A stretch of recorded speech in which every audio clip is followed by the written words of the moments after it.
I could have taken on Anthony Joshua this year if only I'd actually been capable of exactly. Same result. Might not have lasted 1 minute and 15 seconds against Anthony Joshua. But that's the only. Hey everybody, it's John Lamberton here alongside my good friend and business partner, Mr. Jason Brockman. We are here for another episode of the Ambitious Lifestyle Business Podcast, where as always, it is our job to help you get more customers and make more money without just working harder. So without further ado, let's dive straight into this month's episode. Hey everybody, welcome to the Christmas special of the Ambitious Lifestyle Business Podcast, John. 2019. Here alongside Mr. Jason Brockman. So it's the first time we've just been the two of us this year. For a little while, that's it's one of those things that, we changed the format of the podcast about 18 months ago now, and we decided, we were going to have guests on, we were going to have some of our 1%ers on, share their story and everything that they've learned. And I think that's worked very, very well. But people have always been telling us that they like the banter between the two of us. Yeah, apparently we have banter. Do we have banter? Who knew? I knew.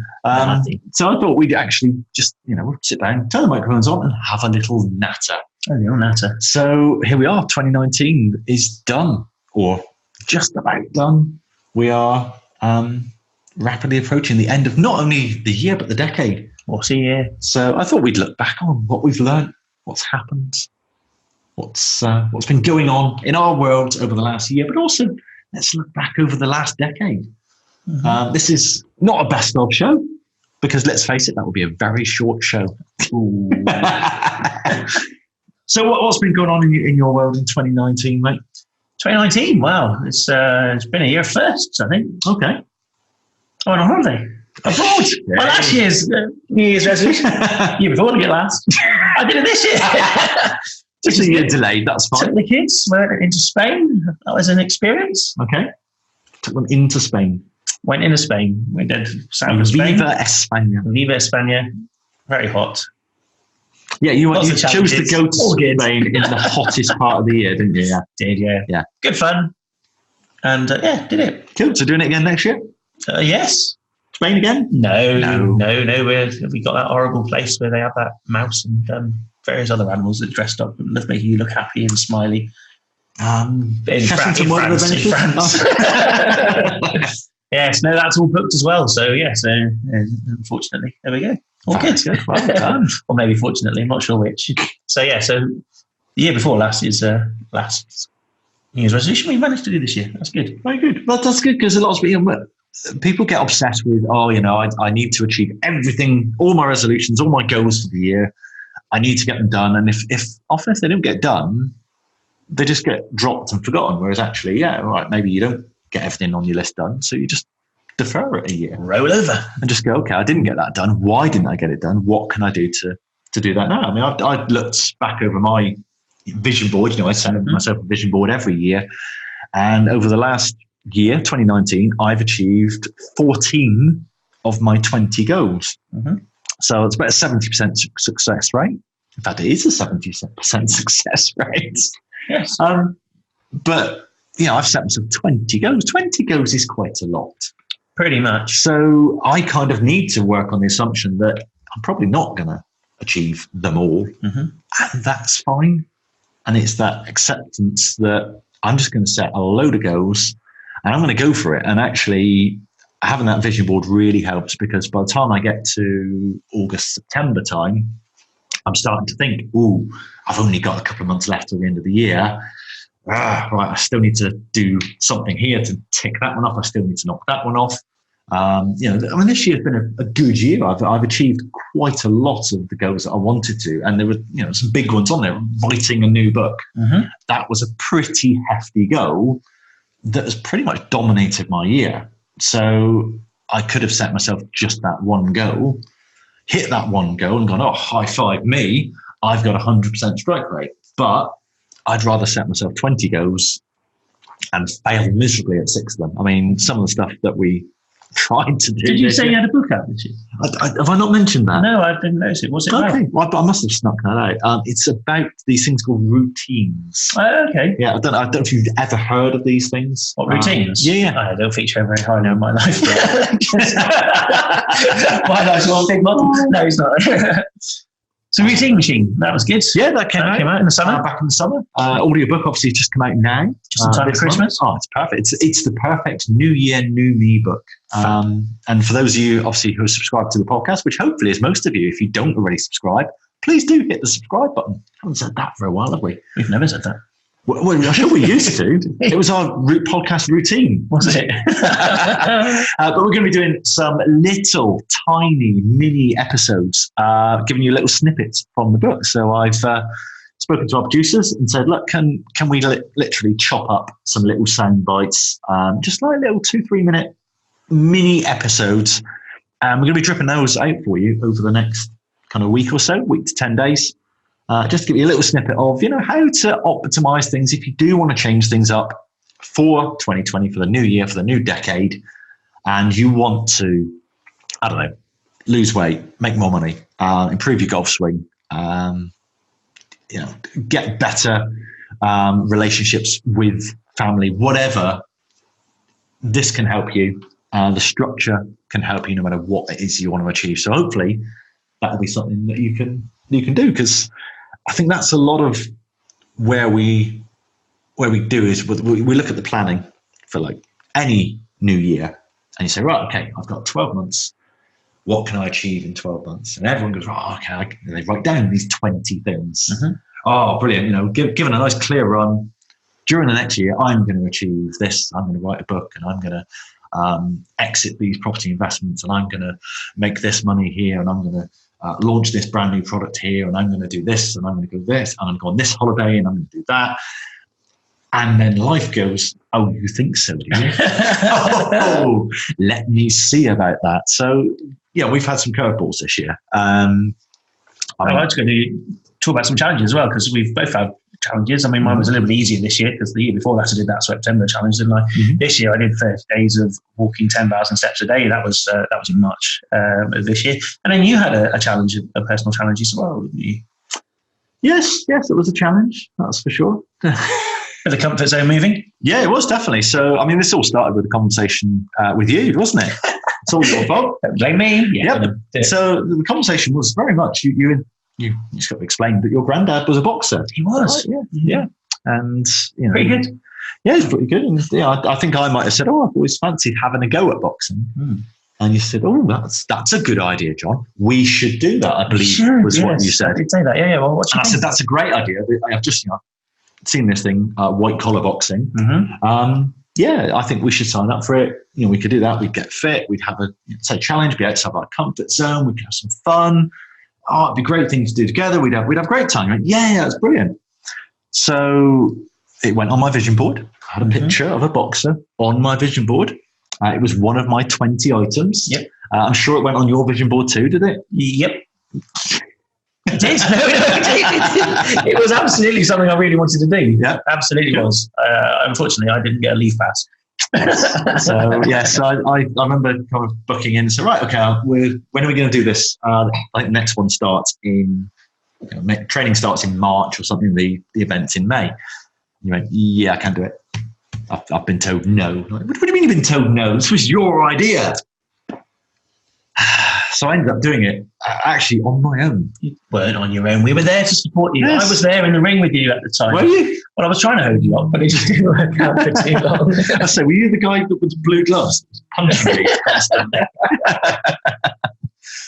But no, it's a challenge, and it really was a challenge. For those who want to read more about this, I wrote a blog detailing the entire journey from literally first day of training when they handed out the sick bowls around the gym to the day after the fight night, which was a very inspiring time. And I think I've learned a lot from doing that. One of the things I've learned is boxing is clearly not for me. Spoiler alert, I came second in my fight, which I thought was pretty good. Silver medal. Pretty good. I've got to say, one of the best. Yeah. Best seconds I saw. It was one of the best 1 minute and 15 seconds of boxing you'll ever see at Plymouth Guildhall at 5:30 in the evening. In 2019. On that particular day. But yeah, I mean, actually, on the day, didn't do very well. I ended up, coming second in my fight, and a very clear second as well. There was no ambiguity about who'd won that fight. It wasn't me. But the journey that I went on, and this sounds like one of those cliches where, what does somebody say when Alan Sugar fires you from The Apprentice? Thank you for the opportunity, sir. It's not Sir Alan, that's going back a few series, isn't it? Lord Sugar. Thank you for this. Thank you for the opportunity. This sounds like one of those cliches, like, oh yeah, it was all about the journey. It's like, actually, no, it really was. Because during those 8 weeks, we were pushed. We were really, really pushed. We were challenged. And the stuff that I've learnt about myself in those 8 weeks will stay with me beyond this. We're filming this now 2.5 weeks after fight night, and I'm still doing a lot of the training that I was doing via boxing. And the biggest thing I've taken from that is this mental shift between what I thought I was capable of and what it turns out I actually am capable of. And I think this stemmed from one particular session. It happened a lot during the training, but there was one particular session where they just absolutely beasted us. And we turned up and we did, for those that have done, you've done MetaFit as your September challenges, you know how hard doing those intense cardio sessions are. So we did probably 10 minutes of that. Then we did 40 minutes of sparring, which is just like literally non-stop punching other people and getting punched yourself. And then we went back to doing the MetaFit again. And the finisher, as it was announced, was, okay, we're going to do 40 seconds of exercise, 20 seconds of rest, 40 seconds on, 20 seconds off. So off we go. 40 seconds of squat jumps, 20 seconds rest, 40 seconds of press-ups, 20 seconds rest, 40 seconds of mountain climbers, 20 seconds rest, 40 seconds of, star jumps, 20 seconds rest, 40 seconds of jumping jacks, 20 seconds rest. We did that, 7, 8, 9 reps. And then the coach, during what we thought was it was the penultimate set, he said to us, you've only got one more set after this, guys. And we're like, thank God for that. One more set of 40 seconds and we're done. And he's like, right, okay, final set, 100 sit-ups. And then there was just a collective, you what? 100, not 40 seconds of sit-ups. No, 100 sit-ups. And I think if you'd said to me, on week 1, day 1, just you're going to do 100 sit-ups, nothing else, I'd be like, I can do that. Yeah. And it was that sitting there in a pool of your own sweat going, I've just done, all this exercise. I've done 45 minutes of sparring. I'm done. I'm cooked. I cannot do 100 sit-ups. It turns out I can. And again, every time they would say, right, drop and do 20 press-ups, you do the press-ups. And every time they say, right, do 20 burpees and then start sparring, you stand up and you tell yourself, I can't do this. And then your hands go up and you do it anyway. And that is that realization that will stick with me. And hopefully it will stick with me for a long time, that I am capable of doing more than I thought I was. That's fair. And it takes us, personal challenges is something that I've done for the last few years now. And I think it's really important to kind of do that and get yourself out of those comfort zones. And this year, amongst more than any other time that we've kind of done it really, within the Ambitious Lifestyle podcast, we've had lots of our 1%ers and other people who have pushed themselves to the extreme. No more extreme, I guess, than the Mark Ormrod podcast, which is one, if you've not seen that one yet, it's something you need to go back and have a look at, because that is pushing yourself beyond any possibilities. Whatever you think is impossible, he's kind of achieving those things. But then taking it to even Ben and his challenge over the summer, in his busiest time in his business, taking time out to walk 5 to 6 peaks, six peaks, high peaks kind of thing in different countries. Totally amazing. That's pushing it out of those zones, and the amount that you get from doing those personal challenges, I think, is unbelievable. Yeah, absolutely. And it's memories that you're going to create and you're going to keep for the rest of your life. I mean, September for me was my big turning point, really. And that was talk about it now. It was 2 years ago, and it was fab. It really was. And really thoroughly enjoyed it. Have I gone back and done it? No, I haven't. Another challenge this year, a bit different. But are there elements of that have stuck with you? Yeah, absolutely. It is getting out there. I mean, it changed my kind of line of sight where I kind of, it's about, everything I do is going to be fun and sociable and meeting new people. And that's what I kind of try to make sure that everything that I kind of say yes to involves those three elements, majority, all three. And that's what I'm saying yes to. The things that don't, I tend to say no to at the moment.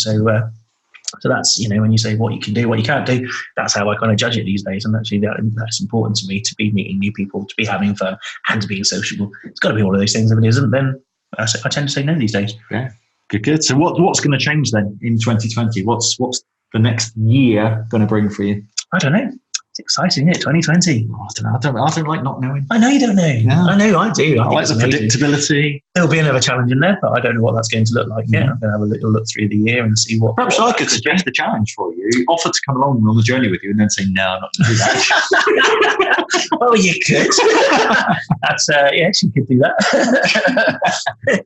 But if it's not fun, social, making new friends, I've got the correct outcomes of saying no. So a little bit of thing there. I don't know. I mean, lots of things coming up, which is exciting from the fundraising point of view. I've got my target is 100,000 this year. 2020 is going to be incredible. Got lots of things I've put in place to make sure that we can kind of get fairly close to hitting that target, which is great. Last year, I got Flame of Hope, so one of the top volunteer awards or the top award for volunteers in the country from cancer research. So that's a kind of pinnacle moment really for me. That's really kind of outstanding. And then so this year is going to be how I can top that. Not sure how. Bigger and better. Bigger, better. Cool. I'm going the other way. You're going to be littler and I'm doing less. And again, I think this is where, when I'm doing my annual planning, and there'll be so many people listening to this podcast now who are using this time, kind of between Christmas and New Year. It's like, all right, this is the time to, the phone isn't ringing, the emails aren't pinging in. It's time to sit down with a blank sheet or with a journal or with a notebook or whatever and plan out what's going to happen in the next year. And the best place to start, and I always want to start here, is what's the gap between where I am now and where I would like to be in 12 months' time. And often the best way to start there is, what have I not enjoyed this year? Where have I fallen down rabbit holes this year that I really don't want to end up? And for me, like this year, was just realizing that I've just taken on too much. And that's really sounds weird. And I said this, I was on a Facebook group the other day, and I mentioned, and someone said, sum up what you're going to do this year in one word. And I just seen this blog post by Derek Sivers called it Subtract. And I was like, that's my word, is subtract. I'm going to take stuff away. Basic premise of Subtract, this blog post, brilliant post if you can find it. Was it about 200 words, if that, 150 words? Yeah. And it said, if you imagine a scale of 1 to 20, and you're currently at 17, how do you get to 10, which is balance? How do you get to 17? Do you add 3? No, that doesn't work. Do you add 25? No, that doesn't work. The only way you're going to get to 10, if you're at 17, is to subtract. And it just really hit home with me at that time. I think, I'd had a massive meltdown about a month earlier where we just, again, we've added stuff. It's like, we've started homeschooling the boys. Like, oh, great. Just chuck another 10 hours of work in there. We had a key member of staff leave. And, oh, great. And another thing that's landed on my desk. And it's just so many things that over the years, and this wasn't one decision. This wasn't one thing. This was years and years and years of going, we'll buy that flat there. Oh, we'll do that investment there. I'll take that job on. We'll do that. We'll launch that business. We'll do this. We'll do that. And when I posted in this group that I was going to subtract, this guy said to me, "You're the last person I can think of that would need to subtract. You're the last person that would take on stuff and would do too much." But actually, it wasn't one thing that I said, I'm going to do this massive project, with the exception of maybe homeschooling, which was this big thing. And then we had got a big health scare with one of our children this year, and that's taken a lot of processing power, shall we say. You've had lots of plates to spin, that's the thing. And if it's not your bag to spin plates, then actually that isn't it ain't comfy, is it? That's not great. I mean, it's one thing stretching your comfort zone, but actually having to spin 20 plates when actually you can do 1 or 2 or maybe 3 at the tops. Yeah, that's one big old thing, isn't it, for you? Yeah. And subtracts makes perfect sense. Yeah. So I think that for me, that was, what's the one thing that I really want to change next year? It's like, I don't want to do as much. Mm-hmm. And then it was that realization of, why am I doing so much? It was like, because there's an opportunity. Mm-hmm. We could make some money here. We could do something of worth here. I could do a challenge here, I mean, even just like doing the boxing. I'll do a boxing challenge, without realizing that, that means that I'm committing to doing training 8:30 till 9:30 in the evening on a Tuesday and Thursday. Well, actually, I don't train well in the evenings, and I certainly don't train well. And that, tied in with family commitments, and then I wasn't sleeping well. And it's like all these little things just all compound to work against you. So my big thing for next year, I've set myself 18 goals this year on my vision board. So it's 2 less than last year. Yep. Good. But most of them are about actually doing less, and it's about, what do I enjoy doing? Because you said just now about, it's got to be fun, it's got to be social, I've got to actually enjoy doing it. And that's one of my big things. And I've written, on my notes down here, I've written down enjoy, I think 2 or 3 times already on my notes here. And that's all I want to do. Mm-hmm. Now, in the past, my big drivers have been growth. We need to, grow the team. We need to grow the business. I'd like to do another 25% on that business this year. I'd like to buy another property here. This year, it's about, I want to enjoy what I do. Mm-hmm. And I think this year it's taken that big throwing the toys at the pram and going, I can't do this. I can't spin all these plates. And every time I start spinning plates, that I just go, I can't spin them. And then someone goes, have another plate. It's like, great, cheers. And before you know, I've got balance on my nose and all over the place.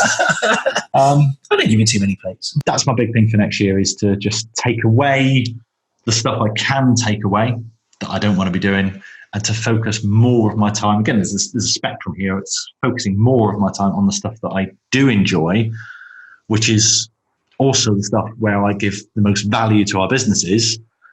So it makes sense if I focus there rather than over here spinning plates. Does that make sense? I totally agree. Makes a much better person. Cool. I mean, the other thing I think it helps to do, and it's easy to do it now because we're just about to enter a new decade, is to actually, let's ignore the looking back at last year, looking forward to next year, and actually let's go back 10 years. Let's say, well, actually, let's imagine we're sat here now in December 2009. What's changed in those 10 years since then? And for me, certainly, that's everything. Everything's changed in those 10 years. 2009, December, I was still doing probably 70, 80 hours a week, had a newborn baby. And this was pretty much when my Alan Sugar moment happened, because I think we had the MOT that Christmas. And it was that realization that, this wasn't the life that I thought I wanted. I thought I wanted the yachts and the supercars and, skyscrapers and everything like that. And what I actually wanted was to be there for that little baby and watch him grow up. It's a huge mindset change, isn't it? It's a huge kind of thing. It's kind of what most people call growing up, I suppose. Realizing kind of what are dreams and what are healthy ambitions or healthy realisms, if you like. And then that's the difference, I guess. Nothing brings that more into perspective than having a child that you're now responsible for. It is. I mean, so July 2010, so coming up for 10 years ago, was when I first went part-time. Mm-hmm. And, Jack started nursery, and all of a sudden I went from, I've got 100 hours a week. Great. I can do everything. I can do all the things. Give me the plates. I want the plates because I can spin plates because I've got 100 hours a week to spin them. Versus now, and then it became, actually I've got 20 to 25 hours a week.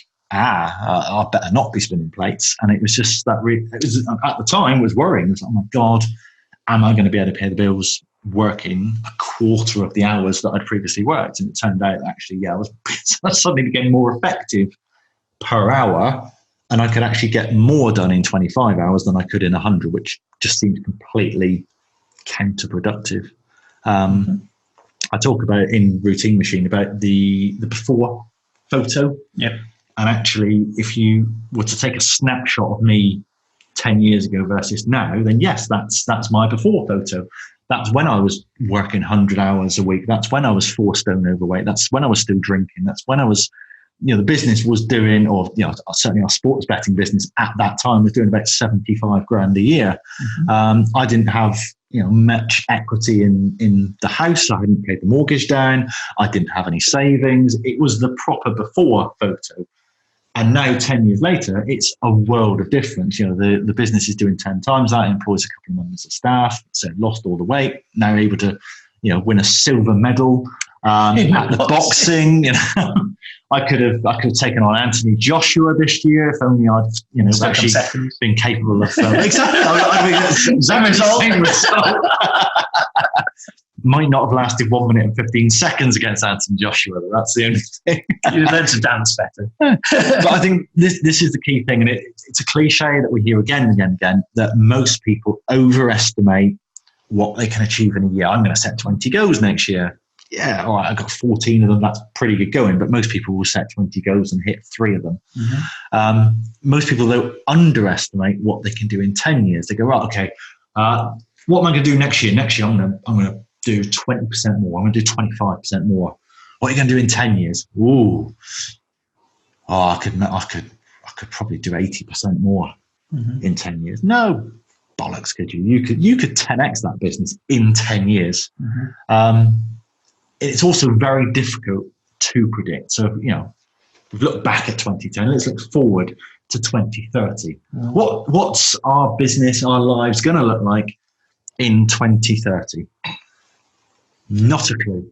No idea. No, that's not a clue, because the 2010 me could not have predicted where we are now. Mm-hmm. With the 2010 me, who say 4 stone overweight, working 100-hour weeks, just got a newborn baby. Is that guy going to go, oh yeah, you're going to start doing some property stuff and you're going to write a couple of books and you're going to end up coaching business owners. Oh, and you're going to run this business and you're going to launch this new business. And you're going to step in the box. And you're going to do all this working from home. Oh, and you're going to be homeschooling your kids. Like, no, would never have predicted that. Mm-hmm.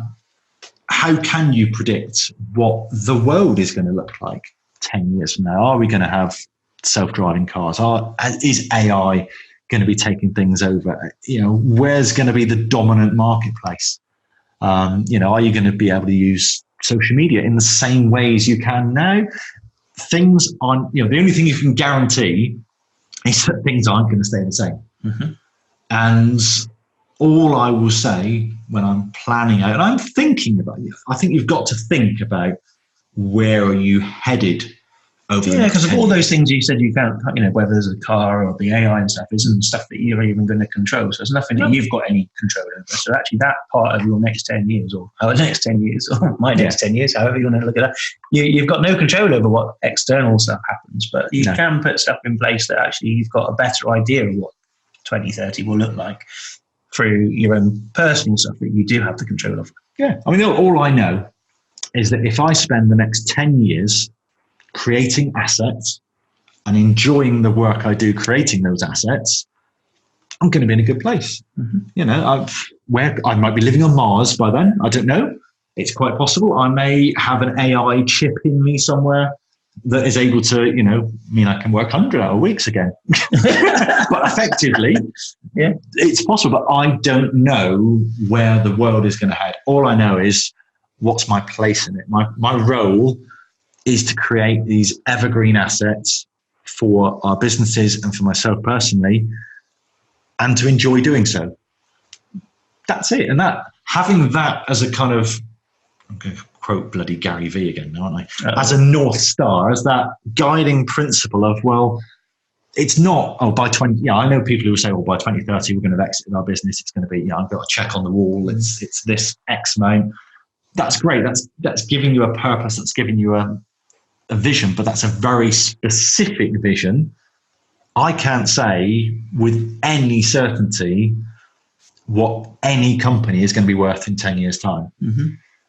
Because, you can literally pick any company, like pick Google. Mm-hmm. I could not predict within $400 million what Google is going to be worth in 10 years. Or if they're even still going to be going. Or why wouldn't they still be going? Well, we said the same about Kodak and Blockbuster and Altavista. And all these big companies that were too big to fail. Very interesting report I saw the other day, and it was the Fortune 500 companies from 1955. And of these 500 companies, 475 of them no longer exist. So most companies fail eventually because nothing stays the same. And so that's a really horrible place to leave that, isn't it? But have that guiding star, have that vision of where you're headed over the long-term period. And as long as you're headed in that right direction, every now and then you're going to get blown off course. You're going to get these curveballs thrown at you. Life's going to say, "Hey, I've got a better plan than that." You're going to get ill this year. You need a challenge. You're going to lose a loved one this year. You're going to have a financial meltdown this year. That is going to happen potentially to some people listening to this. It could happen to me. It could happen to you. All we can say is how we react to that is, okay, we're going to get knocked off course. I'm going to use this another boxing metaphor now. I get knocked down, but I get up again. You're never going to keep me down. That isn't boxing. It is, isn't it? No. I'm sure I've heard it somewhere like that. Jumbo one. I was going to say, you drinking a whiskey drink? Oh, that's licensing it a bit. Thank you. Okay. I was going to write myself off for 2020. Should we talk book of the year? We could talk about book of the year if you like. Go on then. So what book have you read this year? I have read of one. Jason has chosen. I've read a few, but I can't remember what they are. The last one I was that book on memory that you read? The last one I've read, well, it's very good. I think it's something that actually I think everyone should read it, to be honest with you, because it kind of like just lines you up in a place where you can kind of get yourself out of your business. And that's the important thing for most people is they're not working and doing hours and hours and hours on the stuff that is their business. They should be getting out of that and name it. And this book by that chap who wrote Profit First called... No, I'm going to let you do it. Mike Michalowicz. Close enough. Is that close enough? Yeah. So he also has written a book called Clockwise. Clockwork, in fact. Clockwise was the John Cleese film. Yes, that was John Cleese. I was like, yeah, that was a good film. If you don't catch the book, watch the film. Read the film. Brilliant. I love it. You should do more books. Very good. Clockwork. That's it. That's what it is. It's the guide to designing your business without you, or something like that. I think it's called, isn't it? Run itself. That's it. Get the business to run itself. Design your business to run itself. And that's pretty much what it's all about. It's understanding what the aim of the business is, and it's got that title. I can't remember what it says now. Something about being a queen bee, isn't it? Queen bee, something like that. I see you've got a script. Yeah. Queen bee role. That's it. What's your queen bee role? What's your USB? What's your thing that the business should be doing? And then it kind of like looks at ways of getting rid of all those other things which don't affect the queen bee role to be able to spread your time more effectively. And then it looks about how to then get staff in to fill in those gaps where you need those holes filling. And then it takes more staff on how to get you out of the business altogether. So it's kind of a bit of a journey. It's a bit of a book which kind of helps you find your way of getting out of your business or doing less work in the business, so you can actually concentrate on the business stuff and doing more stuff. Yeah, it's got stuff. More stuff. That ties in quite nicely what I was saying earlier about removing yourself from the tasks that you shouldn't really be doing to focus more of your time, energy, and commitment to the stuff that you're better at, and that you're suited to. Actually, it's where you are better able to serve your business is by doing this particular role. Mm-hmm. And I think so many people, they just go, yeah, well, I need to do the accounts, and I need to do the bookkeeping, and I need to do all the admin, and I need to do that little process because I've always done that. That's great, but every hour you're spending doing that A, someone else could probably do it in 40 minutes. And B, that hour, you're depleting your energy reserves and your time reserves to spend doing the thing you're really good at, which again, we've talked before about, 1,000-hour jobs and £10 an hour jobs. And I think, so many people, they're busy people, but busy spinning those plates.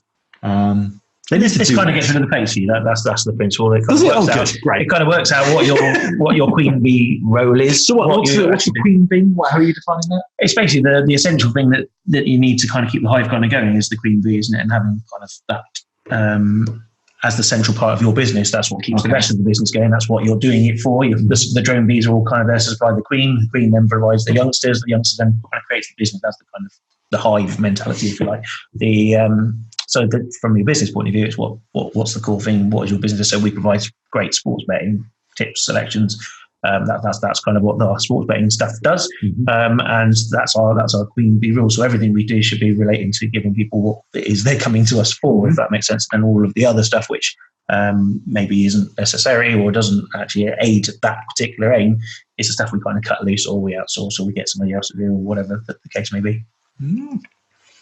Very interesting, yeah. I like Mike Michalewicz's you got me there. Mike Michalewicz's work. Not too fan of his voice. I don't like his narration. I've got to be honest with you. I've read Profit First. I've read Toilet Paper Entrepreneur. What was his other one? Oh, Clockwork. Pumpkin Plan. Pumpkin Plan. And I like his writing style. I like the content contained within, but his narration style really grates on me because he's got one little habit. Well, two actually. Number one, he thinks he's funny. And he tells these little jokes and has a little chuckle to himself on the order of like, don't laugh at your own jokes. Rule number one, don't laugh at your own jokes.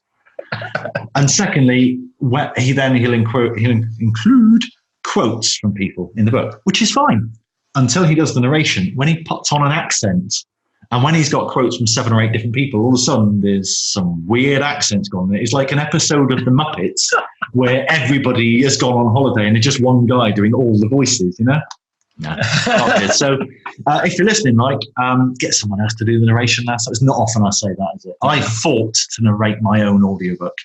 And I've always said, audiobooks are better when they're narrated by the author. Hey, there's an exception to every rule. And the good thing about his style is he gives loads of examples of how to do it. And then he's also got a website with loads of tools and stuff like that. So you've got the book, you can get in and get all of the resources and stuff that goes with it. And that I like because actually it's workable examples, things that you can apply to your own business and get those things done within your business in a nice, easy kind of way. And I quite like that. Definitely. There you go, mate. Yeah, well done. Thanks very much. You've read a book. Yes, I remember what it's called, nearly. I remember the content, almost. I remember something that was about a secondary school teacher who was late, and I just stuck in a field with a cart now. Yeah. It's been a long time since I've seen that movie. I might have to dig that out over Christmas. Dig it out, that's it. Because what about you, mate? I was going to say, have you been doing any reading this year? Well, I've done loads of reading. Actually, I was looking back when we were planning this, looking back through my Audible history, my Kindle history, the physical books I've got on my bookshelf. It was like I've read lots of books this year, but actually most of the books I've read this year have been kind of health books. And I think my thinking behind this is, look, if I'm going to snowball wealth over the long term, and I think we posted this in the 1% Club a few months back now, we had this question that was going through my mind, which was like, what is the one thing I can do to maximize wealth creation in my lifetime? And my answer was have a longer lifetime.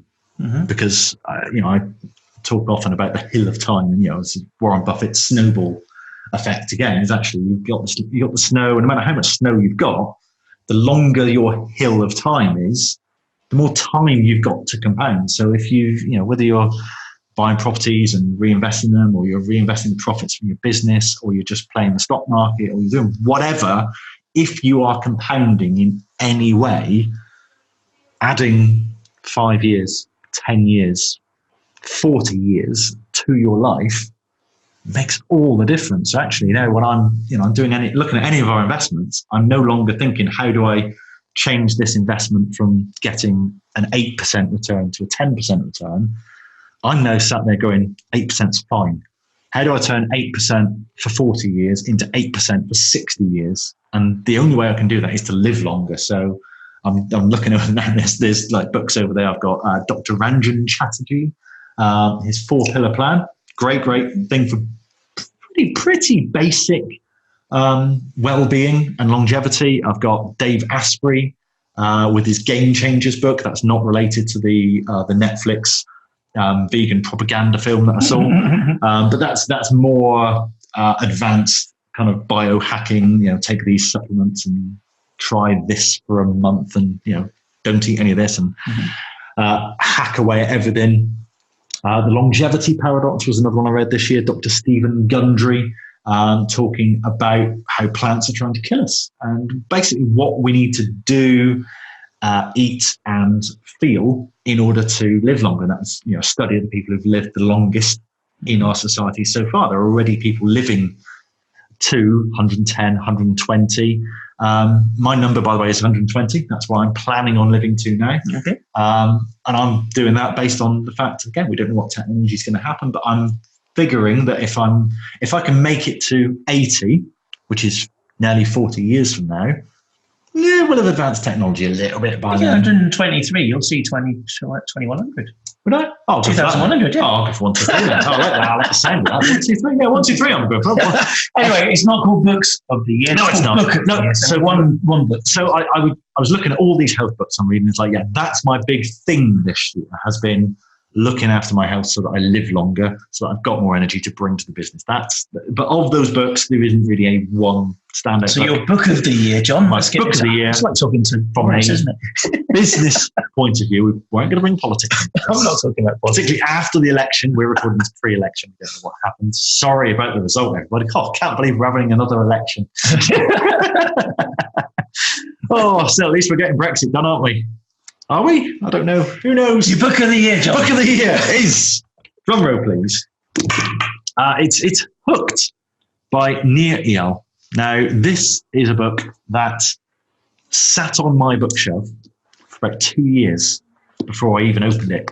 I was in a branch of Waterstones several years ago, spotted this book and thought, that looks really interesting. So this is a book about habit-forming products, how to design your product or service to be, for want of a better word, addictive. Mm-hmm. And this is the stuff that Facebook have done and Google have done and Amazon have done to make their products more sticky, to make them more usable, to make users come back again and again and again. And this book sat on my shelf for, like I said, 2 years. It didn't get read. This year, I picked it up and I started reading it. Now, it's only, I think it's less than 200 pages, and they're not big pages. Yeah, just over 200 pages, not big pages. Should have been able to get through that in a weekend. Mm-hmm. Took me, 5 months to get through it. I'd read a few pages. It's heavy going. It's some scientific stuff. Mm-hmm. And by the time I finished it, so 2 years on the bookshelf, 4 months to read it, I thought, well, that was all right. Quite enjoyed that. And then my book reading routine is to go back through every book as soon as I finished it and read my highlights and make notes on them so that I can teach other people. So every time I read a book, I'll do kind of a debrief, and if there's some lessons in there for 1% Club members, it's like, hey guys, here's something I've learned from this book. You don't need to read the book because I've got these lessons for you. And I sat down got my pad and paper out, went through my highlights for this book, 11 and a half pages of A4. I ended up with notes, and I was like, that's pretty useful. There's a lot of information in here. And so we decided, what we'll do, we'll turn it into a masterclass for our 1%ers. Now, normally every month for the 1% Club members, we give them a 60-minute masterclass. So we've done things on SEO and Facebook ads and Google ads, copywriting, writing emails, building websites. We've tackled a lot of topics on there. Normally 60 minutes, and we're pretty good at sticking to those 60 minutes normally, aren't we? Pretty good. 93 minutes our Hooked masterclass was, because there was just so much information there. And I think I referred to it as customer retention on steroids. Mm-hmm. It's basically, if you want your customers to never leave you, to come back again and again and again and bring all of their friends with them and spend more money, then you need to read Hooked. So I'm not going to go into any level of depth about what it is, because, hey, if you're one of our centers, you've got a 94-minute masterclass.